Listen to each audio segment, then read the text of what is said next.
Oh, you're here. Good. I was hoping for company. You see, I've got stories, dark ones, chilling ones, the kind that keep you up at night. Mythical creatures, curses, horrors you can't escape. Shall we begin? Don't worry, I won't bite. Much. The sun beat down on Riverbank Village, baking the dirt roads pale. At the street corner, a shabby man named Wu Yukai, who called himself Scholar Wu, sat hunched over a tattered straw mat. On it lay a few crookedly painted scrolls, their edges frayed and fluttering in the wind. Wu the loser, selling your worthless scribbles again. A gang of kids led by a gap-toothed boy named Guzi swarmed around him, snatching at the paintings. Wu scrambled to stop them, but too late.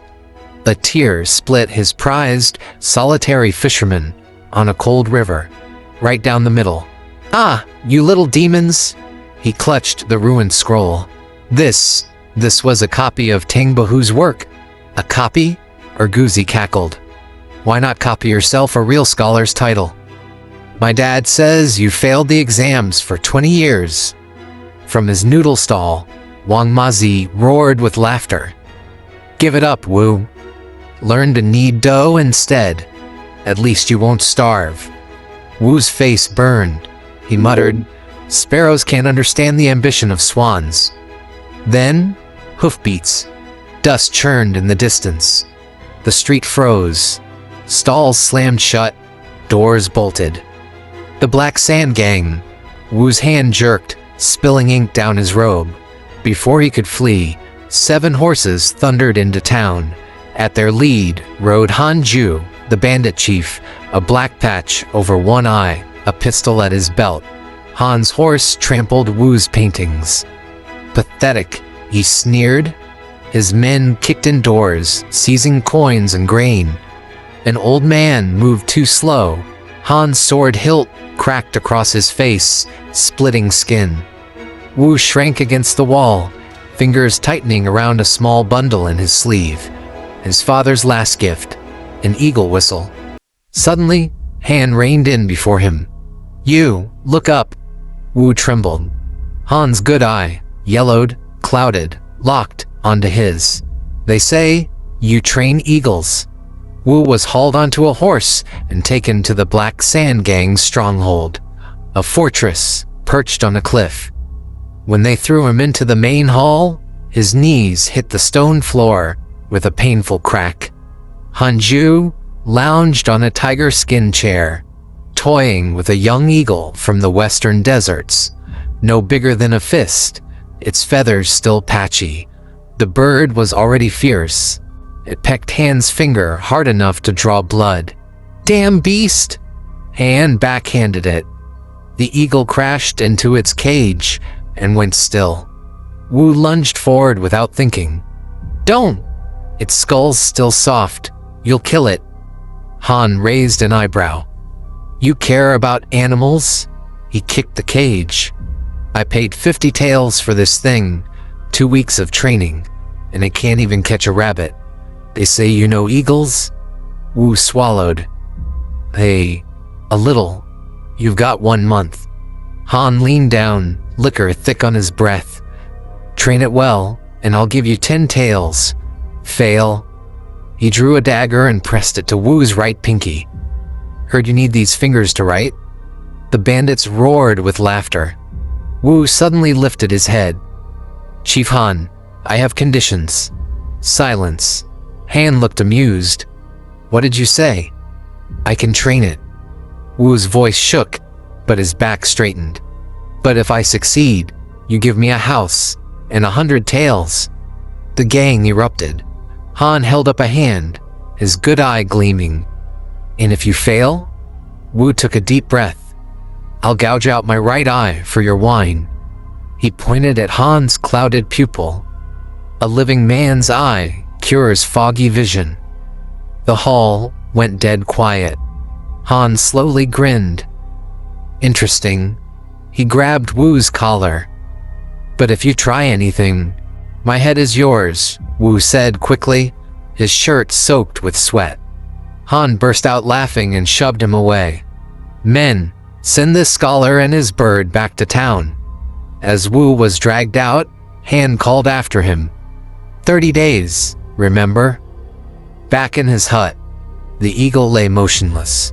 Wu pulled out his whistle and blew a strange low note. The bird's eyes snapped open. In Wu's crumbling house, the eagle perched on a wooden stand, its black eyes fixed on him. Stubborn thing, Wu muttered. He offered a strip of raw meat on a stick. The eagle turned its head away.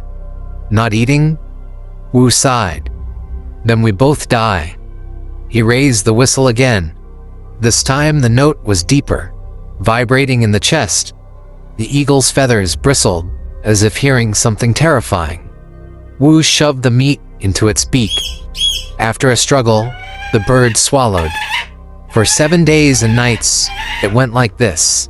By day, Wu sold his pitiful scrolls. By night, he trained the eagle. The townsfolk mocked him. Scholar Wu, looks like the eagle's training you. They laughed at his dark circles, his stumbling walk. Wu just smiled. Wait and see. Only old Zhang the blacksmith brought him scraps. Half a rabbit once slipped into his sleeve. You're really doing this for Hanju? He whispered. Wu stroked the eagle's wings. Of course, he promised me silver and a house. But when the bird turned its head to nip his finger, Wu's good eye gleamed with something darker. The 30th day arrived. The town square was packed. Every soul in town had come to witness Scholar Wu's fate. Hanju rode in on his black stallion, a dozen armed bandits at his back, forming a tight circle around Wu. Where's my eagle? Han squinted through his diseased eye.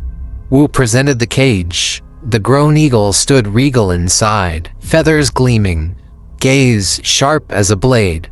Watch closely, chief. Wu opened the door and blew his whistle. With a mighty flap, the eagle soared. It circled the crowd 3 times, then dove straight at Han's horse, making the beast rear up in panic. A cheer erupted until the eagle kept climbing, higher and higher, until it vanished into the clouds. Han's face darkened. Why isn't it coming back? Wu dropped to his knees. Forgive me, the beast's too wild. It's flown away. Han roared, drawing his sword. Wu cried out, Wait, I'll honor our deal. He turned to the crowd. Bring wine. A bowl of strong liquor was thrust into his hands. Without hesitation, Wu plunged 2 fingers into his right eye socket. A collective gasp. He pulled out a bloody eyeball and dropped it into the wine with a plop. Han, no stranger to gore, chuckled. He took the bowl, but Wu stopped him.